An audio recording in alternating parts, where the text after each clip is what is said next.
Elise Carmichael was the last person anyone expected to vanish. Quiet, dependable, and beloved in her small Oregon town. Daniel Kent was the man no one noticed, hiding in plain sight with a chilling secret.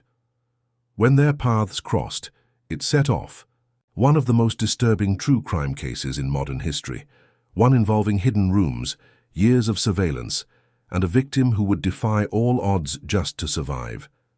Elise Carmichael was the kind of person who made life feel a little more peaceful just by being in it. She worked at a cozy independent bookstore in Ridgway, Oregon, a small town where everyone knew everyone else. Her life was ordinary in the best way, quiet, consistent, and deeply rooted in routine. She lived in a one-bedroom apartment above a flower shop on Main Street, walked to work every morning, and called her mother every night at 8:01 p.m. Elise wasn't one for surprises, and that made her sudden disappearance all the more shocking. On the morning of October 12, 2016, Elise's co-worker Marla noticed she hadn't shown up to open the bookstore. That was immediately strange. Elise had never been late in the 3 years they'd worked together. At first, Marla thought maybe Elise was sick and had forgotten to call in, but when she tried Elise's phone, it went straight to voicemail. Hours passed with no word, and by afternoon Marla called Elise's parents. They hadn't heard from her either, which raised instant alarm. Her mother insisted something was wrong. Elise never missed her nightly check-in. That evening, Ridgway, police performed a welfare check at Elise's apartment. Her car was still parked in its usual spot out front. The apartment was locked from the inside. When officers entered, they found an eerily undisturbed space. Nothing was broken or out of place. Her purse sat on the kitchen table next to an open notebook filled with scribbled to-do lists. A half-eaten apple was still on the counter. Her coat and shoes were where they should be. It was as if she had simply stepped out for a moment and never returned. But a few details didn't sit right. Her phone, keys, and laptop were all missing.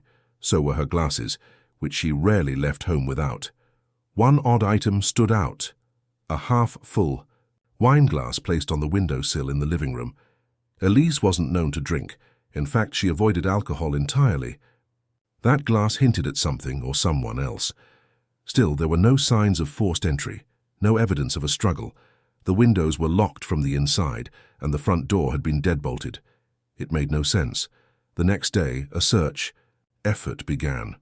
Flyers were printed, volunteers canvassed the area, and local news picked up the story. But days turned into weeks, and not a single credible lead emerged. There were no witnesses, no fingerprints, and no sightings. It was as if Elise had evaporated. The community was shaken. Ridgway was a town where people left their doors unlocked and said hello to strangers. The thought that someone could disappear without a trace here, it unsettled everyone. Elise's family refused to give up. They pushed for more attention on the case, pleading with media outlets, hiring a private investigator, and even organizing candlelight vigils. But the silence was deafening. Each passing day deepened the mystery. What happened to Elise Carmichael? The question haunted Ridgway, and no one could imagine how dark the answer would eventually be. 3 weeks after Elise Carmichael disappeared, the investigation was stuck. Police had no new leads, no suspects, and no evidence of where she could have gone. Her phone remained off, her bank accounts untouched, and there was no activity on her social media. It was as if she had simply vanished into thin air. The case, which had started with urgency, was quickly turning cold. But then a neighbor, reviewing their home security footage for an unrelated reason, discovered something unusual and brought it to the attention of the police. The footage came from a motion-activated camera pointed toward the apartment building's front sidewalk. The timestamp showed 9:14 p.m. on October 11th, the night before Elise failed to show up for work.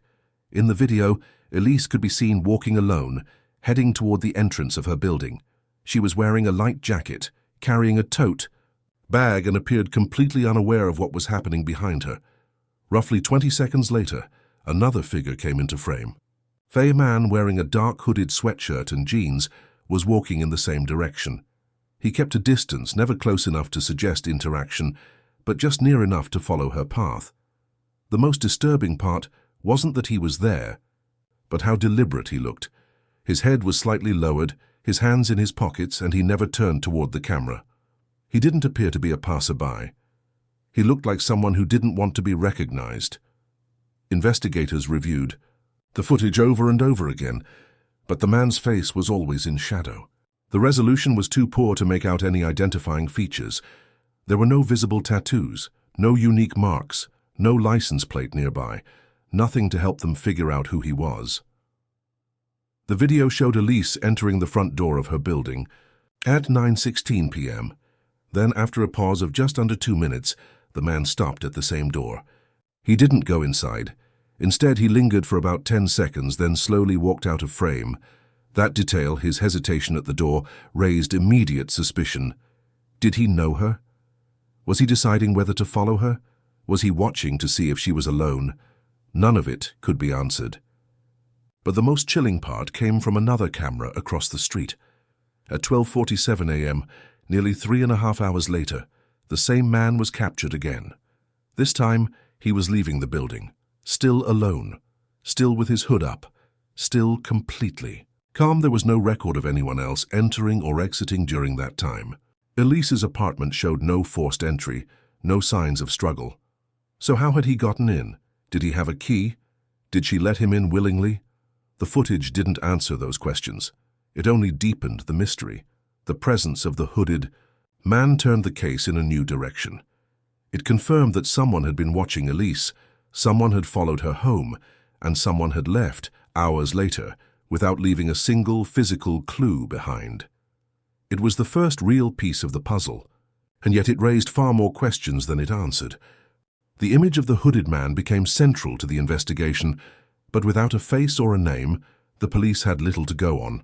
Flyers were updated to include a blurry still from the surveillance video, and a vague description circulated. Male, average build, wearing dark clothes, seen near Elise Carmichael's apartment on the night she vanished. But even as the community remained on edge, weeks passed with no tips that led anywhere. Then, in early February, a woman named Carla Jennings from Brookside, a town 60 miles away, contacted the Ridgeway police with an unsettling story. Carla had seen a news segment about Elise's case. The grainy footage shown on screen made her uneasy. The man in the video looked eerily similar to someone she had seen several times outside her apartment complex, a man who didn't live there, but who seemed to be hanging around, watching people. She'd even reported him once to building security, but he was gone before they could confront him. She remembered his walk, the way he avoided eye contact, and most of all, the feeling he gave her. Something wasn't right. Carla's tip led detectives to begin looking into residents in the Brookside area who had recently moved in and matched the general description. That's when they found Daniel Kent, or at least someone using that name. He had moved into a rental unit under an alias only weeks after Elise had disappeared. Further investigation revealed he had no social media presence, no credit history. Under that name and no local employment records, the man was off the grid in almost every way. A background check linked the rental to a real name, Daniel Everett Kent, age 37, formerly of Spokane, Washington. Digging deeper into Daniel's history, investigators discovered a trail of strange behavior. In 2012, he had been investigated for stalking a co-worker. The charges were dropped when she moved out of state and refused to testify. In 2014, another woman filed a restraining order against him, stating that Daniel had followed her for months, sending anonymous notes and even attempting to break into her car. In each case, he vanished shortly after authorities got involved, leaving no forwarding address. Daniel had worked as an IT specialist for several companies over the years, which explained his ability to hide his tracks. He had no active social ties, no spouse or children, and no clear record of employment since 2015. When police brought him in for questioning, he was calm, cooperative, but evasive. He denied knowing Elise, claimed he'd never been to Ridgeway, and insisted he had nothing to hide. But inconsistencies in his story began to surface. A judge approved a search warrant for Daniel's apartment. What they found inside shocked everyone involved. Hidden behind a false wall in the bedroom closet was a locked storage room. Inside were dozens of personal belongings, mostly women's items, photos, journals, pieces of clothing. Some of it dated back years. One item stood out immediately, a laptop with a bookstore sticker on the lid. It was Elise Carmichael's.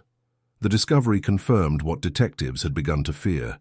Daniel Kent wasn't just a person of interest. He was something much more dangerous. The discovery of Elise Carmichael's laptop in Daniel Kent's hidden storage room changed everything. It was no longer a missing person case.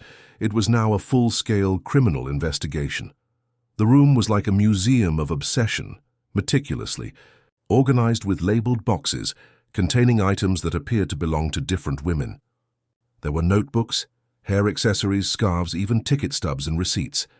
Investigators believed these items were trophies, tokens Daniel had taken to preserve some twisted memory of the women he watched.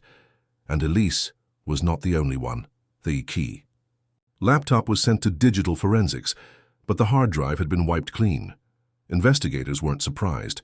Daniel had worked in IT. He would have known exactly how to cover his tracks. But the search continued, and in the process, detectives seized multiple other devices from his apartment: 2 desktops, an external hard drive, and 3 USB flash drives, all encrypted. It took nearly 2 months and the help of a specialized cybersecurity unit to unlock the data. When they finally gained access, what they found was horrifying. The drives were filled with surveillance files. Daniel had been tracking women for years, logging their routines in spreadsheets, storing hundreds of photos and videos taken without consent, and compiling personal details, names of friends, where they worked, their favorite coffee shops. Some files were nearly a decade old.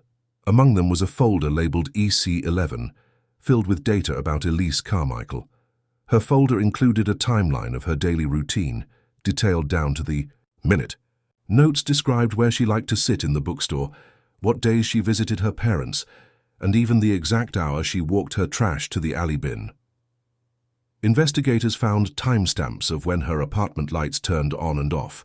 There were screenshots of her social media, audio recordings made from outside her windows, and zoomed-in photographs taken through her curtains. But it was a separate file titled Project Aurora that changed the tone of the investigation entirely. Inside were architectural sketches, blueprints of a small enclosed room with specifications for reinforced walls and soundproofing. Alongside the plans were receipts, purchases made online for ventilation fans, foam insulation, steel brackets, and motion sensor lights. It was clear Daniel hadn't just planned to observe. He had planned to take. Buried in the file's metadata was a GPS coordinate. Detectives traced it to an abandoned property deep in the woods, about 10 miles outside of Ridgeway. The land had been purchased under an LLC that turned out to be fake. The house itself was nothing more than a crumbling foundation and some leftover debris easy to overlook. But one of the investigators noticed something odd: a thick slab of wood in the ground, nailed tightly shut. Beneath it, hidden by leaves and dirt, was a trapdoor. When opened, it revealed a narrow staircase leading underground. Officers descended with caution, unsure what they'd find. The space below was small, about the size of a large walk-in closet. It was clean, silent, and built with precise care. Then they saw her. Huddled in the corner, wrapped in a thin blanket, was Elise Carmichael, alive, blinking into the light for the first time in 247 days. Elise Carmichael's rescue made national headlines within hours. The news that she had been found alive after 247 days underground stunned the country. Her survival was not just miraculous, it was nearly impossible. Paramedics rushed her to the hospital, where doctors found her severely underweight and dehydrated, but otherwise remarkably stable. Her strength and endurance left many in awe, but the trauma she endured was only beginning to be understood. The underground bunker where Elise had been held was unlike anything investigators had seen before. Built with obsessive precision, it was fully insulated, soundproofed, and self-sufficient. There was a bed, shelves lined with supplies, and even a small toilet connected to a rudimentary septic system. Ventilation came from narrow ducts leading to the surface, hidden by brush and rocks. The space had no windows and no clock. Elise had been kept in complete isolation, with only artificial light controlled by timers. Days and nights blurred together. She later said she often didn't know if it was morning or evening. Elise told investigators that Daniel had never spoken much.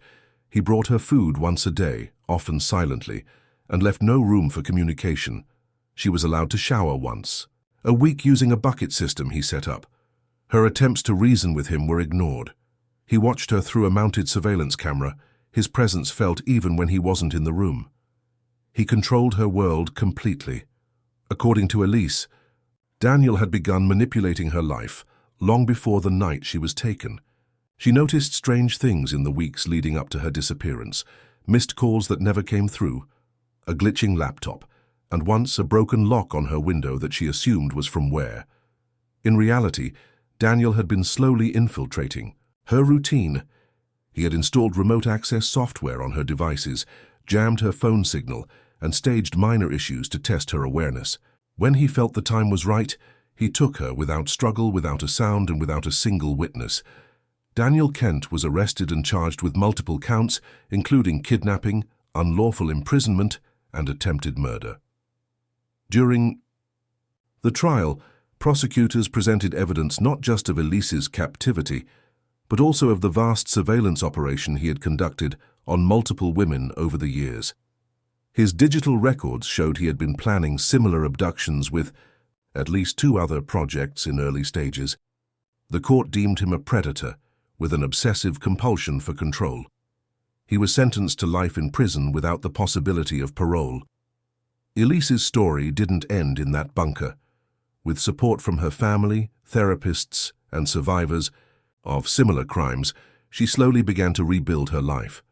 Her memoir, The Girl Below, became a bestseller, not for its sensationalism, but for its raw honesty. She used her platform to advocate for victims of digital stalking and pushed for stronger privacy laws, many of which were eventually passed in her home state. Her survival was more than a story. It was a turning point. What began as a disappearance became one of the most shocking and complex true crime cases in modern history, a haunting reminder of the dangers that can hide behind quiet faces and closed doors.